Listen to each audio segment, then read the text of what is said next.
Eto na ang tatalo sa team ni Doc Jin. Balita ko mga solid daw kasi mga player nito eh. So eto na ang titibag par, ang Mingming Esports mga idol. Puro ba naman amateur player mga kakampi ni Doc Jin. Eto guys oh.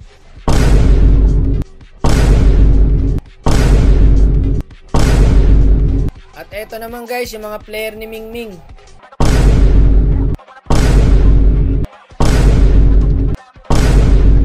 So ito ang kasunduan mga idol, kung sino po ang manalo sa kanila rito ay sponsoran ko ng 2,500. So tigpa 5 each mga idol sa mga bawat player. So ginawa nating best of 3 guys para kahit papano tumagal naman yung premyo no. So ito, simulan na natin par, ang Mingming Esports at ang Dogjin Esports. So ito po ang first 3 ban para sa team ni Mingming guys, hindi binigay yung Bane Pre ni Dogjin. At ito naman po ang first 3 ban para sa team ni Dogjin. So kumuha na ng Freya yung team ni Mingming, at dito naman sa team ni Dogjin nagbiksana na po at edit. Sinabayan naman ng Roger and Fredrin para sa team ni Mingming guys. Ayun, si Dogjin pare magle-Leslie na. So nagban din po sila ng Diggy and Xavier. At sa kabila naman Novaria and Matilda mga idol. Bago to pre ha. Magle-Leslie si Dogjin pre. Pag Bane lang kasi tsaka Roger, wag na mag-Leslie do. Eto na guys, ang gaganda ng skin paro. Iba talaga pag naka-tournament mode guys. At syempre bago natin atulan yan, baka naman makaklik mo pa yung like, following, share natin dyan. Hi vlog, welcome to my guys. Eto na guys, sa kaliwa, galing pang Sursugon. Ayan, ang team ni Mingming Esports. At sa kanan naman mga idol, galing Tugigaraw. Magandang laban to guys, ang team ni Dogjin. So let's go mga idol. Eto na po ang early. So wala namang ganong ganap pag early guys eh. Kasi marurunong naman to, mga malalaki na to pre. Match na yan guys, walang amateur player dito pre. Kanin lang din ang kinakain niya mga yan. Tsaka kayo matakot pag graba na kinakain nila. So dito par, mukhang magkaka-first blood na. Nahuli yung Gwyn pre. Hindi na makakawala yan. Mabubuhay pa yata guys. Naka-second kaso sinundan ng Roger. Flicker out yung Roger guys. So dito sa top lane mga idol, nagpapakiramdaman lang po ah. Nako, corner parang Gwyn at ang Leslie. Nakakatakas pa kaya si Dogjin dito mga tropa. Mukhang hindi na. Pinasok na ng Roger oh. Namali ng kalmot yung Roger mga idol. Inuna niyang kalmutin yung tower. Pero ayun na nga. Nangyari na ang nangyari. At sa top lane pare, chill na chill lang yung Freya natin dito ah. Masipag par sa objectives ang team ni Dogjin mga idol. Hindi ko contest kaya ng team ni Mingming to guys. Malalaman natin. Kalahati pa naman ng buhay eh. Ayun na, inarangan na pre. Ganda ng pagkakarang doon guys oh. Pero mukhang useless mga idol. Long range yung skill ni Expert eh. So ayun par, nakalibre ng turtle ang team ni Dogjin. Ayun na. Nahuli pare yung Roger. Napakagandang second skill naman noon mula sa Guinevere natin. Ang ganda din ng pagkakakulong doon par. Nagkakabigayan lang guys. Match na match mga tropa. 3-2 na po ang standing natin. Pandoy Kid dito, gustong bigyan si Mars para ay nag-second skill na, pero napakagandang backup mula kay Mingming mga idol. Napakalupit naman ang pagkaka-wild charge mo doon, paring Grak. So mukhang mabibigyan po yata yung win dito guys. Maganda pinapakita ng Grak dito mga tropa. Naku po, na-dodge pa rin ang ulti ng X-Board. Nabigyan si Mingming guys. Ayan na, nagsi-back up na ang team ni Dogjin mga idol. So dito guys, ang ganda din ng pagkaka-pick up nila sa Roger pre. Tignan nyo men ha. Alatang trinabaho ang pagkakakil dito sa Roger na to pre. Pagbagsak par, ulti ng Leslie, sabay backup ng Gwyn. Paano ka naman makakawala sa ganyan mamin? Pero syempre hindi papayag ang team ni Mingming dyan guys. O ayan, nakulong na yung Gwyn, kaka-second lang yan guys. Wala na pag nakapitan na ni Mingming par. Ayun na nga sinasabi ko mga idol. Literal na match lang talaga guys. Talaga hindi rin papatalo ang team ni Mingming dito mga tropa. Dogjin dito mabibigyan. Uy, buti naka-flicker si idol. Mapunta naman tayo sa XP. Napaka-boring naman dyan. Mamaya na nga kayo. Hindi naman kayo nagpapatayang dalawa dyan eh. Sadyang masisipag talaga mag-objectives mga idol. Ang player ni Dogjin. Nakakaramdam ako ng malupit na clash mga idol. Eto na yung Gwyn. Tumalo na pre. Kahit tank talaga bibigyan ng mga to guys eh. Worth it naman bigyan yung Grak dyan guys. Kasi tatlo naman sila ano. Ayun na. Ang ganda ng pasok ng Kagura pre. So kung napapansin nyo guys, walang lumalamang sa clash. Kasi kada may mapipick up yung isang team, agad-agad naman nakaka-backup yung kabilang team. So ang nangyayari pre, talaga nagkakabigayan lang. Eto na, nagpunsin na guys. Ayun na, dito na yata lalamang ang team ni Dogjin mga idol. Pinasok na sa tower. Nahuli pa ng Guinevere dito yung Kagura guys. Pero nakawala na naman. Nakakadalawang shade na si Mingming do sa Kagura pre ha. Sayang mamin, hindi pa namatay. Napisuhan pa. Tinipihan pa nga. Eto na naman yung Grak dun guys. Accurate na accurate yung pagkaka-ulti doon. Nako, nawala sa mundo yung Vixana mga idol. Patay yata si Mingming dito guys. Ayun na. Mega kill po mga idol ha.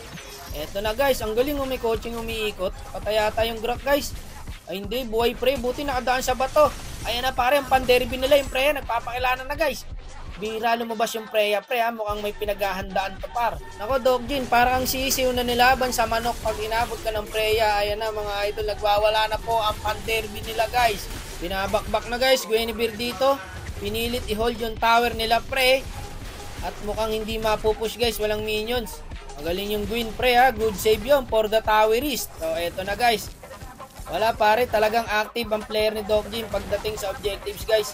Uy, ang galing talaga, may umiikot na kotse pre oh. Na-reset yung turtle men. Sino kaya makakuha ng turtle guys? Ayun, nakakuha ng export. Ganda sana pasok ng Freya doon par, kaso na-poke siya ng Guinevere. Tapos pagbaba, sasabayan pa ng first kill ng edit. Talagang wala siyang galaw doon mga idol, na-counter siya. So i-post nyo lang yung item nila guys. Kung may hero kayo na gusto malaman kung paano ba mag-itemization, pera lang yung kay Dogjin pre ha. Huwag nyo yung tignan yung item ni Dogjin. Wala namang item si Dok eh. So ayan paro, bumabakbak na yung Roger men. Sumasakit na po mga kapatid. Ayun, si Mingming dito pumasok sa tatlo guys. Napakagandang wild charge sa golem. Nawala yung golem, kinuha ng Vixana, pero mabibigyan ng Vixana ni Mingming par. Eto na yung Freya par, tinurukan na yung manok. Galit na pre, no? Galit na yung Freya mga idol. Parang batang inagawan ng lollipop guys, no? Nagwawala pre. Dogjin dito, gusto maliigan. Sige, pumasok ka dyan sa Freya. Sinasabi ko sa'yo, maliliigan ka dyan. Ayun na, yung Freya talaga par, ayaw magpaawat. Ako pare, nag-overstay yata ang team ni Mingming doon. Nahuli yung Kagura guys. May Lord pa naman. Nakupeng. Ayan na, pinupulang nila yung Lord guys. Nahuli pala nila yung X-board par. Siya mambuhay niyang height na X-board na yung pre. No? Ang hirap patayin. Kala mo may sa pusa eh. Yun lang mga idol. Ang ganda ng pwesto ng Team Mingming dito. Nabigyan yung Gwyn. Eto, susunod na yata yung Vixana pre. Mabibigyan din yata guys. Yun lang par. So 80% guys na makukuha ng Team Mingming ang Lord natin dito. So i-contest po kaya. Feeling ko ibibigay na to guys eh. Tignan mo naman mag-zone no. Lintik mag-zone pare, ang Team Mingming. Eh no, sino makakalapit dyan guys? Roger, Kagura, pati Freya. Makapitan ka lang ng Freya dyan. Panigurado may kalalagyan kay. Mars dito, kinukulit si Faye. Kinukulit niya guys. Kaso makuha talaga yung export. Okay, item check ulit tayo mga idol ha. I-post nyo na lang po ulit kung may gusto kayong tignan na item sa ginagamit nyo na hero. So ayun pa, nagme-merge na yung Lord sa bot lane. Ayun, nag-wild charge na mga tropa. Sino kaya ang lamang sa clash guys? Ang gulong, ganda ng clash par. Di ko na alam kung ano nangyayari. Kaya idol yung mga shoutcaster sa MPL pre. Paano nila nakikita yung mga skill ng mga lumilipad tapos binabanggit pa nila, no? Eh yung alam ko lang na skill pare, wild charge lang. Kanina ko pa nga binabanggit eh. Yung ibang skill par, bahala na. Tulad niyan, yung Grok naglagay na nung gate. Paano makakadaan ngayon yung Guinevere? So mga nasayang yung wild charge doon guys. Makunat yung edit eh. Ayan, disiplina na sila ngayon pre. Hindi na sila puro clash. Gamitan na ng utak to guys. Late game na eh. So item check muna tayo mga idol ha. Bago ulit mag-clash. Dito magkakaalaman ngayon sa Lord Dance.